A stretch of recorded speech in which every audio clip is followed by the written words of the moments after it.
Ahora, alteraciones del equilibrio hidroelectrolítico. Bueno, aquí los electrolitos son un montón, son varios, pero básicamente los que nos interesan estudiar, porque es de los que más preguntan, son las alteraciones del sodio, las alteraciones del potasio y las alteraciones del calcio. ¿Qué nos importan de las alteraciones del sodio? Que alteran el sistema nervioso central. Generalmente producen trastorno del sensorio, ¿no? Trastorno del sensorio. Sobre todo en el contexto de las hiponatremias. ¿Qué cosa nos importa saber del potasio? Que el potasio tiene mucho que ver con los fenómenos de despolarización del tejido muscular. Tanto el músculo liso como el músculo esquelético, como el músculo cardíaco, donde puede producir parálisis. Este es liso, ¿no? O sea, donde puede producir ileo, que es, bueno, parálisis básicamente, ¿no? Se parálisis, se distiende, es como uno de los gases que no hace fluir hacia el exterior. A nivel gastrointestinal, en el esquelético también produce lo mismo, parálisis, calambres, dolores. Y en el cardíaco también produce parálisis, y eso se llama arritmia y muerte. Mientras que los fenómenos relacionados al calcio los vamos a estudiar por su asociación con la malignidad y el hiperparatiroidismo, ¿no? Básicamente la malignidad también se asocia al hiperparatiroidismo porque muchas veces es como síndrome paraneoplástico por liberación de sustancias parecidas a la paratormona y por una clínica típica que es de poliuria. ¿Por qué? Porque el calcio suele producir diabetes insípida nefrogénica. ¿Por qué? Porque cuando hay demasiado calcio, se fagocitan y destruyen las acuaporinas. Y eso hace que el riñón ya no pueda regular el volumen de diuresis. Porque aunque el cuerpo le demanda retener volumen, porque libera antidiurética para ordenarle al riñón que retenga volumen, el riñón ya no tiene acuaporinas para responder a esa estimulación. Y se mantiene en un estado poliúrico polidípsico, hipercalcémico, que es literalmente lo que define una diabetes insípida nefrogénica, ¿no? Que es cuando es por culpa del riñón. Cuando es cerebral es por disminución de la producción de ADH. El riñón está bien, pero es el cerebro que no está dando el comando de retención de volumen. Entonces, teniendo esos tres datos en mente, siempre hay que asociar que las preguntas nos van a direccionar a alguna de esas tres cosas. Entonces, paciente varón con dolor precordial y taquicardia, un problema cardíaco. En el electro tiene QRS ancho, ajá. Ondas T altas, ajá. ¿Cuál es el electrolito responsable de estas alteraciones? Potasio, exacto. Entonces ya decíamos que el potasio se asocia a anomalías musculares. Y en las anomalías cardíacas, la hipercalemia puede dar una serie de hallazgos electrocardiográficos típicos, ¿no? Como la elevación de la onda T picuda, como el aplanamiento de la onda P y como el ensanchamiento del QRS, ¿no? Son anomalías que van apareciendo a medida que va empeorando la severidad del hipercalemia. Generalmente aparecen cuando esa ya es severa, ¿no? Es más de 6.5 la hipercalemia. Pero se pueden presentar en cualquier caso, aunque esto es lo más típico. Por eso es que a este tipo de hipercalemias severas es a las que se tiene mayor prioridad en el manejo.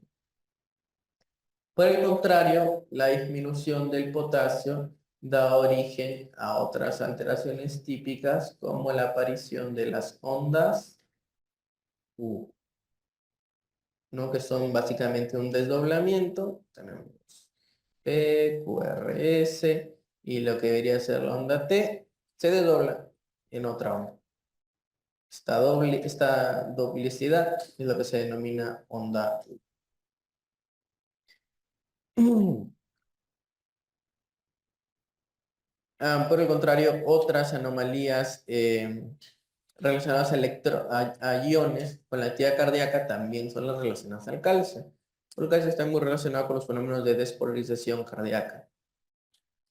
Pero aquí las alteraciones son principalmente a nivel del QRS, donde vamos, perdón, a nivel del segmento QT, donde vamos a notar dos tipos de fenómenos. O van a haber prolongaciones del QT o van a ver acortamientos del QT, que no están relacionados a la dirección del flujo del calcio. O sea que cuando el calcio baje es cuando se va a prolongar el QT. Y cuando el calcio suba es cuando se van a acortar el QT. No se olviden, ya que son al revés. A veces confunden.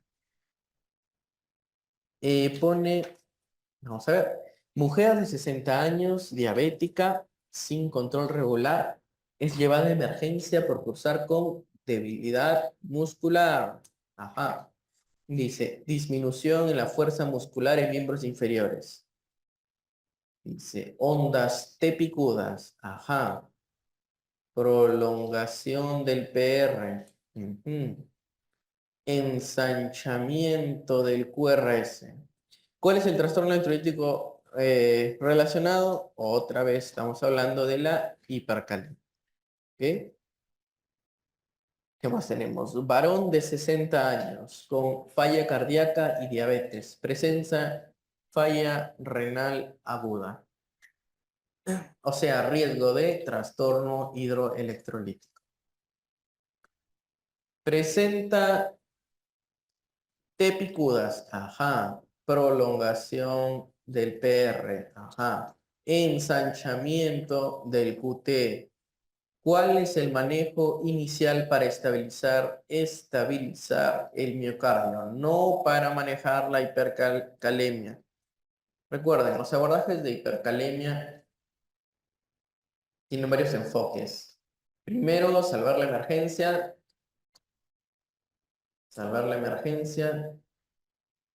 y luego corregir el potasio. ¿Qué es salvar la emergencia? O sea, evitar arritmias. ¿Y qué se utiliza para estabilización de membrana, manejo de arritmias? Gluconato de calcio. ¿Esto altera el potasio en sangre? No. Entonces no es una medida terapéutica, es una medida para salvar la emergencia y dar espacio de tiempo para implementar medidas correctoras. Hay varios tipos de medidas correctoras. Vamos a hablar de dos, medidas de shifting y medidas de excreción. ¿Qué significa shifting? Que vamos a reubicar el potasio. Esto tampoco cura la hipercalemia. Solamente hace que su distribución salga del segmento problemático. ¿Cuál es el segmento problemático? Es el intravascular, porque ahí es donde interactúa con los tejidos y donde genera patología. Entonces yo genero con el shifting movimiento hacia el líquido intracelular. ¿Qué sustancias tengo para el shifting? De las más potentes, la insulina, que se suele dar con dextrosa, porque también da hipoglicemia y esto da convulsiones y mata. Entonces, para evitar ese efecto secundario, le das con solución dextrosada, porque solo te interesa el componente hipocalemiante, porque aumenta la actividad del sodio de potasio ATPasa y comienza a meter potasio que en las células. Los otros son los ¿cómo se llama? Beta agonistas. Son los beta 2 agonistas. Porque los beta-2 agonistas tienen un mecanismo similar, también aumentan la actividad de las bombas de sodio y potasio a nivel celular, aumentando el ingreso de potasio en las células. Problemas que suelen producir taquicardias. Entonces hay que monitorizar eso. Y las otras sustancias que generan shifting son los alcalinos, como el bicarbonato, porque como ya decíamos, mucho tiene que ver con la distribución intracelular, extracelular del potasio, el estado ácido-base. Entonces, la alcalemia suele correlacionarse con hipocalcemia. Entonces, lo llenamos de bicarbonato al paciente para aumentar la redistribución de potasio. Sin embargo, esas cosas no curan, porque ahí está el potasio. Pasa el efecto de shifting y sale otra vez al intravascular y peligroso. Entonces, también son terapia puente. ¿Son terapia puente hasta qué? Hasta una terapia excretora. ¿Por dónde se eliminan estas sustancias? Por la vía urinaria. Entonces tienes a los diuréticos, esto sí, desaparece el potasio del cuerpo, y a la diálisis. Esto también saca el potasio del cuerpo porque el líquido dializado suele tener aproximadamente unos 2.000 equivalentes de potasio, entonces lo que tengas te lo baja a la mitad. Y ahí 8 de potasio en sangre y 2 de potasio en máquina va a bajar a la mitad, o sea 5 de potasio, casi normal. Porque se va a equilibrar, pues, ¿no? O sea, alcanza un equilibrio de concentración. Entonces, aquí, ¿qué cosa nos orienta a marcar gluconato y no diurético de asa? Es que nos dicen estabilizar miocardio y manejo inicial. ¿Ok? Es manejo inicial, no es manejo definitivo. Las resinas de intercambio iónico alcañisalita también es una opción, no son frecuentes en nuestro medio por su difícil acceso, pero tampoco son medida de primera elección. Generalmente se abordan cuando fracasan estas estrategias. O sea, podríamos ponerlo acá con las resinas de intercambio aniónico o cuarta línea.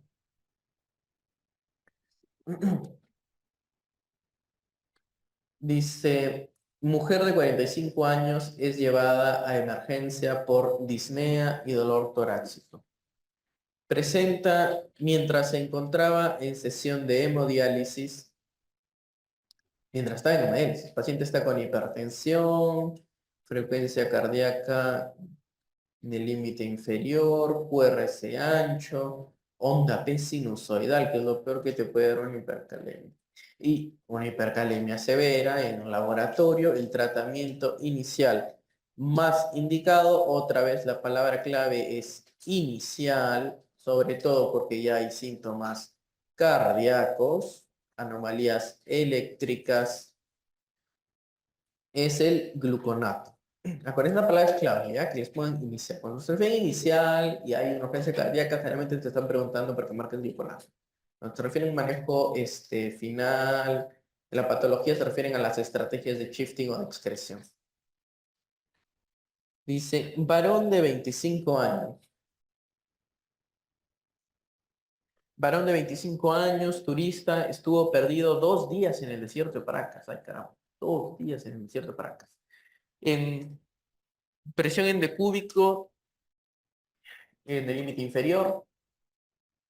Al ponerse de pie hipotenso, se hace ortostatismo, está taquicárdico, porque tiene síntomas de contracción de volumen, ¿no? Está hipotenso, taquicárdico, tiene historial de deshidratación, ha estado 2 días en el desierto, tiene trastorno del sensorio. Entonces, sí tenemos 2 cosas sospechosas del trastorno del sodio, ¿no? Contracción de volumen, trastorno del sensorio, deshidratado, tiene sodio sérico en 155. ¿Cuál es el tratamiento de corrección en las primeras 24 horas?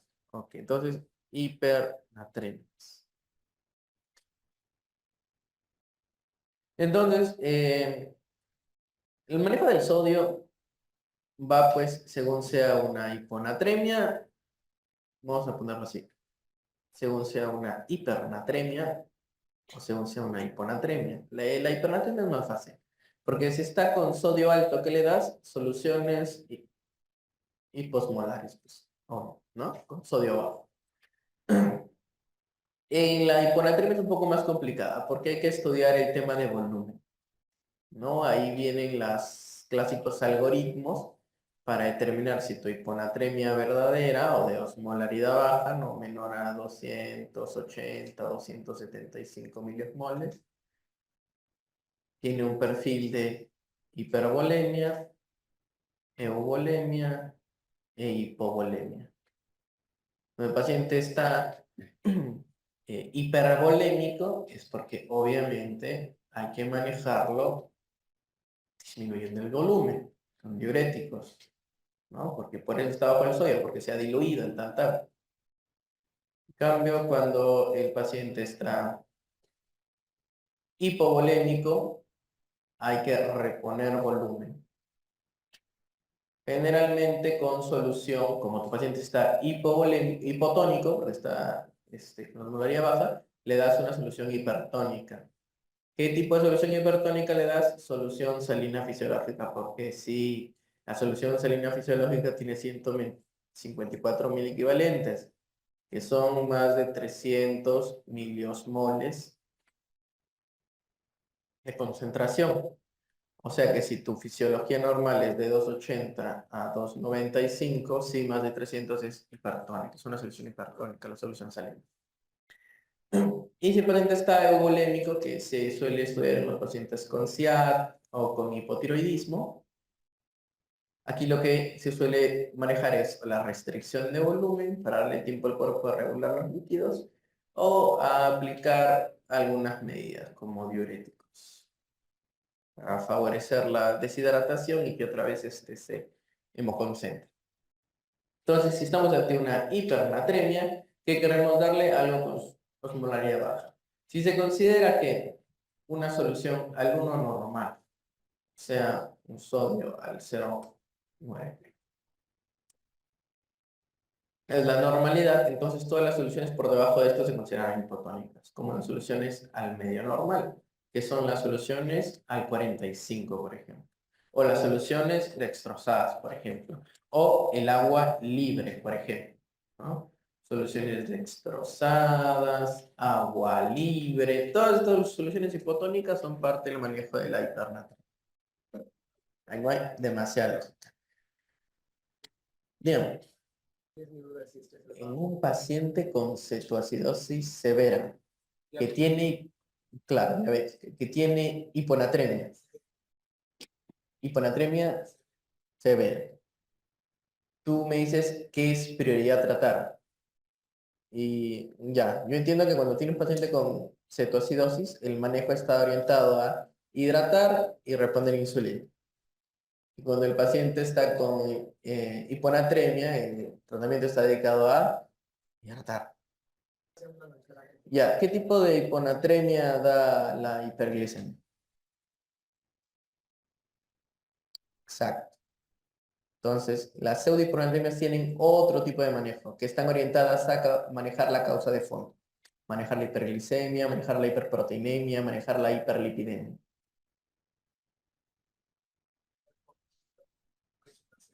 Entonces, la tratas de hiponatremia, según corresponde a su perfil clínico.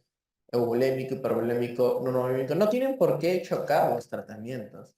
Lo que sí es cierto es que siempre tienes que darle prioridad a las cosas más severas, ¿no? Si la cetoacidosis tiene un trastorno severo del sensorio, entonces inmediatamente manejarás el tema del control de glicemia, de reposición de volumen y comenzarás a tratar lentamente la hiponatremia, porque recuerda que los trastornos electrolíticos del sodio crónicos, más de 48 horas, tienen que tener una corrección lenta, no pueden ser de corrección súbita, lo que es diferente a la glicemia. La glicemia tienes que corregir tan pronto como puedas. El mismo día el paciente ya tiene que estar euglicémico.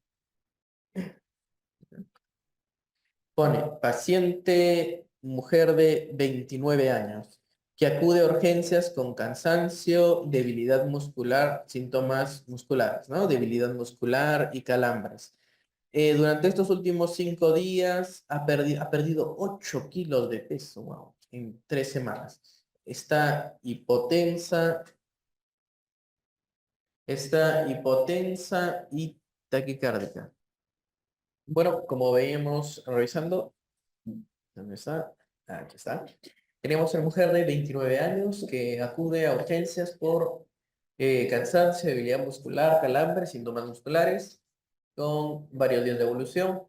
Tiene 8 kilos de peso en 3 semanas. Hay una contracción de volumen que se asocia a hipotensión, resequedad de mucosas, o sea, aparente deshidratación, con reflejos osteosediminosos disminuidos. Presenta un hallazgo típico, que son las ondas de tipo U, y Dentro de las opciones, ¿qué te explicaría más probablemente los hallazgos en el electrocardiograma? Vamos a ver. Ya. Aquí lo que nos plantean es una paciente que tiene síntomas musculares, ¿no? Ya decíamos que tanto el potasio como el calcio participan mucho tanto físicamente como electroquímicamente de los mecanismos de contracción o relajación muscular, ¿no? Y tiene una historia de contracción de volumen, disminución de volumen, 8 kilos en 3 semanas. Aparentemente de volumen, porque se asocia a hipotensión y taquicardia. Y nos plantean de quién es culpa la anomalía electrocardiográfica. Entonces queremos ver a qué sustancia de las que nos plantean puede asociarse a disminución de volumen y trastorno electrolítico. De estas, las únicas que se asocian a trastorno de volumen y anomalías electrolíticas son los diuréticos y los enemas, ¿no? Porque estos producen pérdida por la vía urinaria y esos producen pérdidas de volumen por la vía gastrointestinal.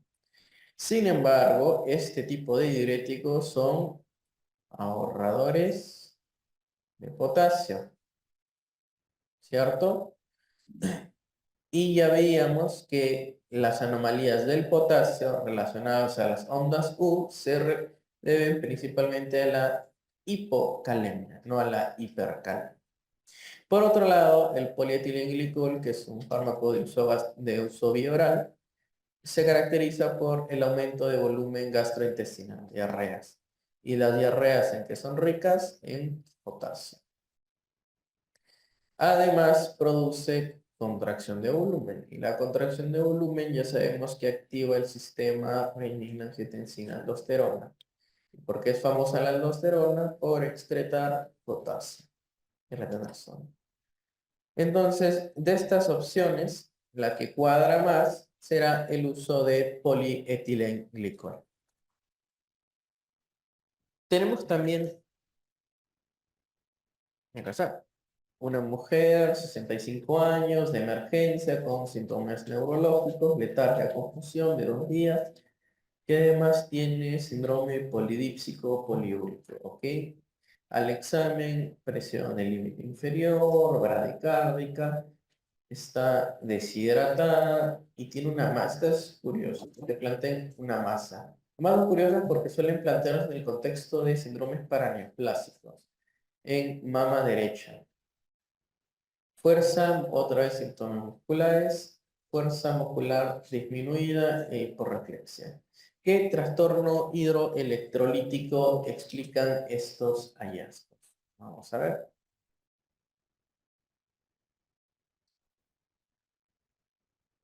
Una cosa importante que siempre tienen que tener en cuenta cuando les planteen las preguntas de trastorno hidroelectrolítico, la presencia de masas, es la presencia potencial de una pregunta dirigida a los síndromes paraneoplásicos.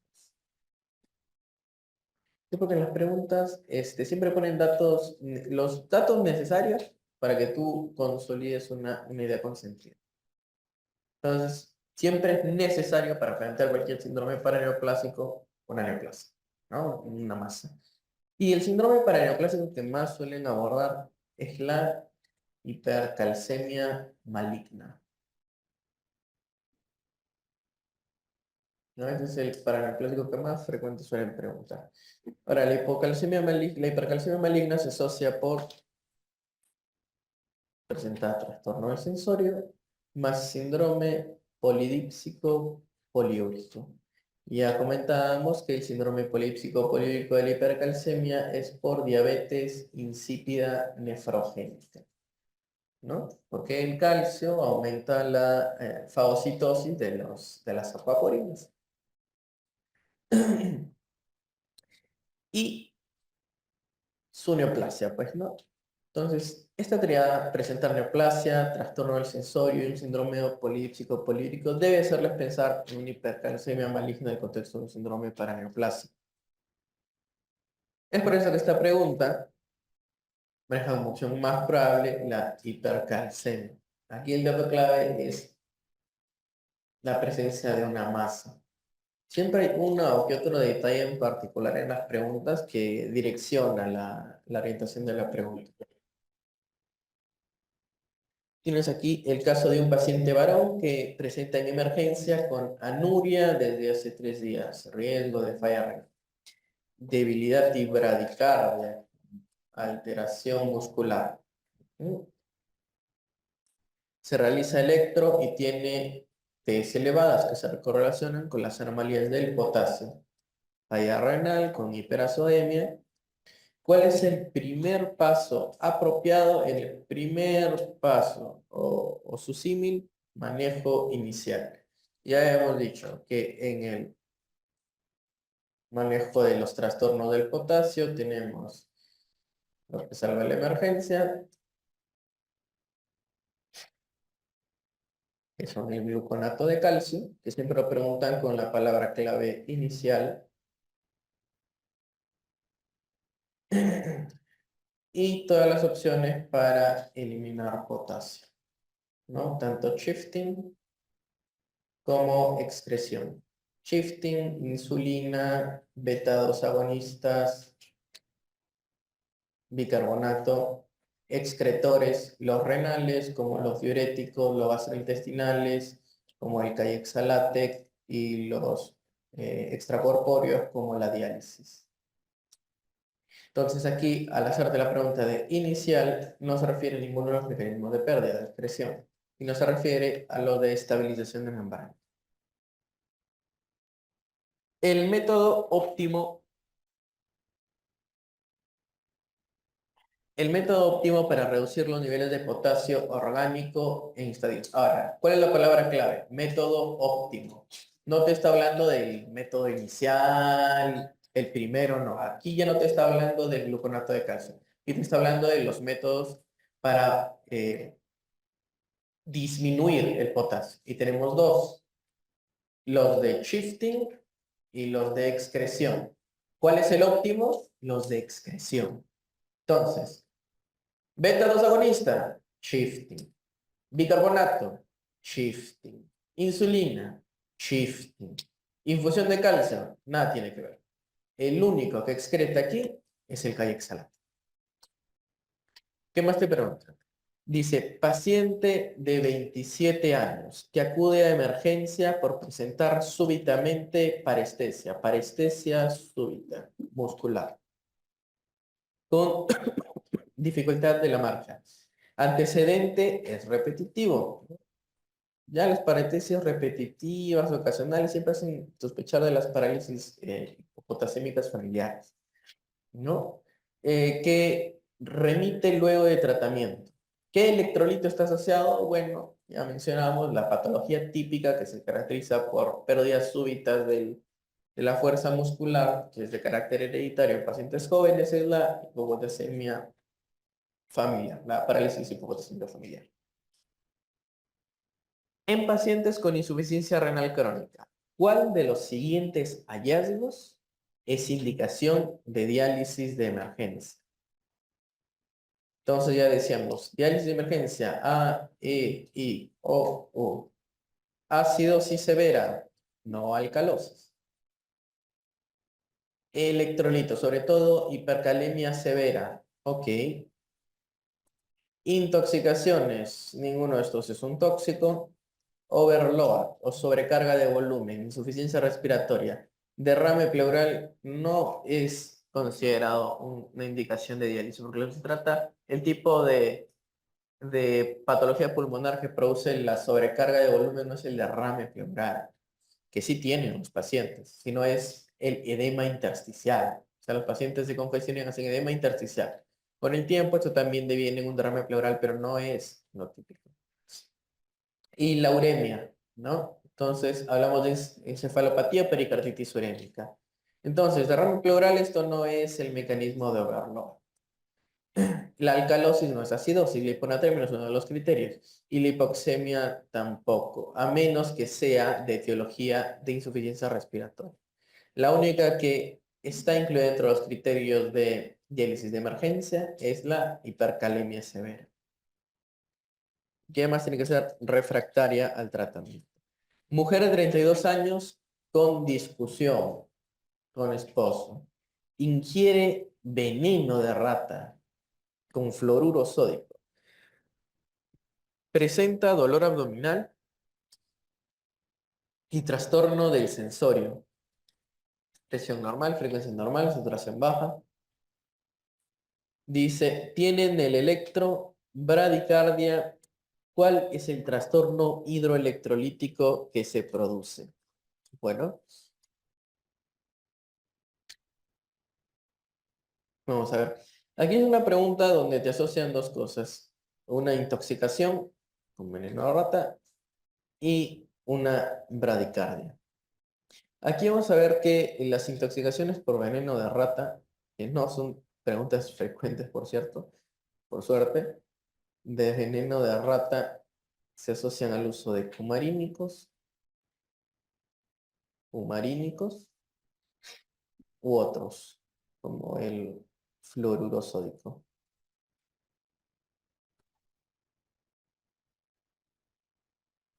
Estas sustancias se caracterizan por producir destrucción tisular y quelar eh, iones. La destrucción tisular va con alteración de moléculas abundantes en el intracelular, como el potasio. Y la quelación de iones, como el calcio y el magnesio, van con molestias musculares en esos tipos de pacientes. Entonces, en este caso, la bradicardia vendría a corresponder a un caso de hiperpotasemia. No puede ser una hipercalcemia que también da bradicardia porque no es lo típico de estas sustancias. A lo que tienden es a la hipocalcemia porque lo quelan, se pegan a estas sustancias. ¿Qué más tenemos? Paciente varón de 56 años con enfermedad renal crónica, estadio 5, sin terapia de reemplazo renal. Sin terapia de reemplazo renal, ingresa por dificultad respiratoria, dolor precordial y anasal, que está sobrecargado, porque ya tiene una ERCA, una enfermedad renal crónica avanzada que no tiene tratamiento, ¿no? Está con disnea, edemas, probablemente esté sobrecargado y sea un edema intersticial respiratorio. Otro síntoma de sobrecarga es que hipertenso, piel con palidez marcada, llama la atención la bradicardia sinusal, con QRC ancho y aplanamiento de la onda P. Signos típicos de trastornos del potasio. ¿Cuál es el medicamento de elección? Ahora, paciente que viene con trastorno hipercalémico con síntomas cardíacos, está en bradicardia. Cuidado, porque este paciente en cualquier momento hace paro, ¿ya? Y cuando hay riesgo de paro, lo que hay que darle inmediatamente es gluconato, hasta instalar otras medidas. Ya aquí el tema clave es la presencia actual de síntomas cardiológicos, ya la bradicardia. ¿Qué más pone aquí? La causa más común de hiponatremia hipotónica con líquido extracelular normal, bueno, para eso pues tienen que saber el árbol de estudio diagnóstico de las hiponatremias. Las hiponatremias se estudian cuando son verdaderas, o sea, cuando son de osmolaridad baja, menor de 275. ¿Ya? En este contexto se estudian según el volumen, puede ser de volumen aumentado, de volumen disminuido. Perdón, esta es la osmolaridad. En este contexto, las que son menores a 275 de osmolaridad disminuida, que son las que se consideran hiponatremias verdaderas, se estudian en el contexto del volumen extracelular, que puede ser bajo, alto o normal. Bajo, obviamente, son síntomas de deshidratación, ¿no? Hipotensión, deshidratación de mucosas, taquicardia. Alto, básicamente se refiere a edemas e hipertensión. Ahora, cuando el sodio está bajo, hay que estudiar por qué está bajando el sodio. Entonces, una discriminante útil es la tasa de excreción de sodio en orina. ¿Por qué? Porque nos interesa saber si el sodio lo está perdiendo el riñón o otro órgano. Entonces, cuando el culpable de la pérdida de sodio es el riñón, el sodio urinario estará alto. Entonces, en las deshidrataciones donde el sodio urinario es alto, estaremos probablemente ante sobreuso de diuréticos, por ejemplo, porque estamos perdiendo volumen, pero con alta concentración en sodio, porque tiene mecanismo natriurético. Distinto cuando la excreción en sodio es bajo, que tendrá otras causas, ¿no? Como pérdidas gastrointestinales, diarreas, vómitos. No mismo en las causas de sobrecarga. Cuando hay causas de sobrecarga, pero hay pérdida renal de sodio, implica que hay una causa renal. Una falla ya no solo en la excreción de sodio, sino también en la excreción de agua. Y eso se ven las fallas renales. La IRA, la RC. Diferente a los fenómenos donde la pérdida es extrarrenal, porque se está acumulando líquido, pero en otros compartimentos, como es el caso de la falla cardíaca, de la cirrosis, del síndrome nefrótico. Cuando el volumen está bajo, ¿cuál es el plan de trabajo? Es rehidratar, ¿no? Pero rehidratamos con un líquido que tenga una osmolaridad más alta que la que tiene el paciente. Como el paciente tiene una osmolaridad baja, hasta los líquidos de carácter fisiológico son hipertónicos, así que el hidrata. Cuando es severa, generalmente menos de 110, se utiliza lo más concentrado, o sea, solución al 3%. Y cuando el volumen está alto, lo que se quiere es perder líquido, ¿no? Entonces hay que restringirlo y si no basta, dar diuréticos. En los pacientes con volumen normal se suele asociar a anomalías en la regulación de los líquidos, como es el caso del SIAD o el hipotiroidismo, en donde el manejo es muy conservador, que va desde la sencilla restricción hasta cuando no es suficiente al uso de diuréticos. Todo con la intención de eliminar agua y concentrar otra vez el sodio en sangre. ¿Cuál es la causa más común de hiponatremia? Estamos acá. Hipotónica es verdadera y con líquido extracelular normal. Estamos acá. De estas, ¿a cuál tenemos? Al CIA. Es el más frecuente. Palabras mágicas. Estas palabras mágicas, ¿para qué son? Convulsiones y síndrome de desminución es para el tema de del tratamiento. O sea, las convulsiones son una anomalía neurológica que aparece cuando el sodio es muy, muy bajo, ¿no? Menos de 110 trastornos de sodio severo, convulsiones, con disminuciones muy, muy bajas del sodio. Y el síndrome de desmineralización pontina aparece cuando hay correcciones muy rápidas del sodio. Cuando se dan correcciones de más de 10.000 equivalentes al día, se puede dar un fenómeno de edema cerebral. Pero esto solo ocurre en las hiponatremias crónicas, o sea, las que tienen más de 48 horas. ¿Por qué? Porque en las primeras 48 horas el cerebro experimenta sus mecanismos de compensación. El cerebro está separado de la sangre por la barrera hematoencefálica, que son células, ¿no? Células astrocitos, que recubren el endotelio de los vasos y evitan que haya un intercambio directo. Digamos, este es el vaso y, y estas son las células cerebrales. Pues al medio están los astrocitos. Y estos astrocitos, que son la barrera hematoencefálica, se encargan de que no haya un intercambio directo de sustancias. Es un intercambio controlado por el astrocito, por la barrera. Y cuando la osmolaridad en sangre baja, lo normal sería que inmediatamente comience a bajar en el cerebro, porque los líquidos, porque los electrolitos y iones se intercambian por fenómenos osmóticos y de difusión. Pero no es así en el cerebro. En todos los tejidos es así, excepto en el cerebro, porque en el cerebro este equilibrio es mediado por los astrocitos. Entonces, cuando baja, el astrocito, ¿qué comienza a hacer? Comienza a degradar moléculas con actividad osmótica en el cerebro. Para secundario este fenómeno de degradación, el cerebro pase a estar de su estado de tonicidad normal a estar hipotónico, como la sangre. Y se equilibran las osmolaridades. Y con eso el intercambio de líquidos. ¿Cuánto demora esta degradación y en su defecto, cuando sube la síntesis de moléculas osmóticamente activas, demora 48 horas. Entonces, ¿qué pasa si después de las 48 horas, ya cuando estás ante una hiponatremia crónica, tú corriges? Entonces, de la nada sube el sodio. Entonces, le va a demorar 48 horas al cerebro en hacer la compensación, en sintetizar agentes osmóticamente activos. Mientras tanto, ¿qué va a ir pasando? Va a comenzar a intentar ganar osmolaridad. ¿Cómo? Perdiendo agua.